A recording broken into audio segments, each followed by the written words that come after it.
So this is a machine that we built. It's called Big Boy, and what it is it's a computer system that's housed in a road case.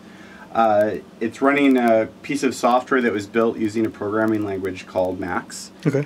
And the way it works is, the idea was to be able to take this when we're doing a live show and plug in all the audio inputs that would be normally going to the PA, and then have them processed in this machine, and then have the audio that's coming in drive visual effects and stuff like that, and then there's a splitter that sends the audio back to the PA. So when we've played shows, what we've done is we've done exactly that. We've taken this on stage with us, we've disconnected all the mics from the PA, run them into here, and then ran the connections back into the PA. So the sound guy doesn't really, hopefully it doesn't affect the sound at all, but it allows us to do kind of real-time video and real-time video manipulation.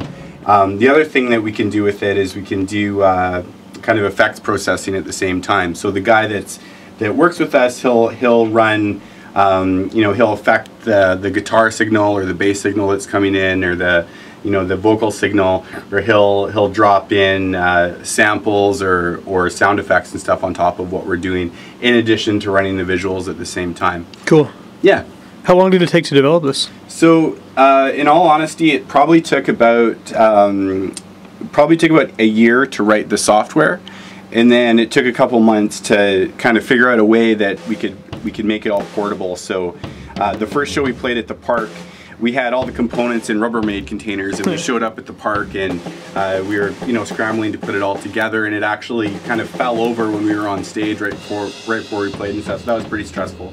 But we figured out a way to get it all in this road case, so we can just kind of lock it all up and wheel it in and out, and then patch everything we need into it. And it starts up in kind of the same way every time, so we don't need to do a whole bunch of configuration and stuff when we're going to play. What is your eventual goal with this? I mean, is this mainly for your own projects, or are you hoping to do it kind of more widespread? Yeah, well, it was certainly started for our band, and that's kind of how we developed it with that in mind. It's certainly something that I would like to use more. We don't play out a whole lot, unfortunately, so it would be cool to get out and do some other things with this project and this system, because it is pretty neat, and it is really powerful too, and you can really change kind of the impact of music and stuff like that by adding a visual component. What was the kind of idea behind it? What made you want to start working on this in the first place? Yeah, well, I think as an indie band, there's a lot of indie bands out there, and there's a lot of bands that are really passionate about their music and stuff, but you're finding that thing that sets you apart from another group and kind of has that draw before people really know your music, was kind of the motivation behind this, was to figure out something so that people would say, oh, I don't know their music, I don't really like it, but I hear that they're doing something with projection and stuff. So that's kind of what started this, but it's turned into something that I think complements what we're doing and makes the music and stuff that we're making stand out a little bit more.